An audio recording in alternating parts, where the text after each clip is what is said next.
Hi అండి. టమాటా రసం ఎలా చేయాలో ఒకసారి చూద్దాం. టమాటాలు తొడిమ తీసి 2 ముక్కలు కోసి అందులో ఉప్పు, కారం, పసుపు, బెల్లం, చింతపండు, మనం చేసుకున్న రసం పౌడరు ఇదన్నీ వేసి కుక్కర్ 3 విజిల్లు వచ్చే వరకు మూత పెట్టండి.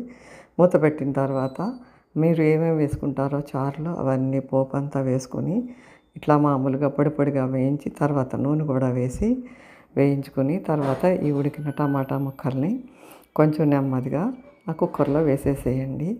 వేసేసి తర్వాత మిగిలిన ముక్కలను కూడా మిక్సీ జార్లో వేసి తర్వాత వాటిని కూడా దానిలో వంపేసేయండి. అప్పుడు మీకు ఏమీ మిగలదు.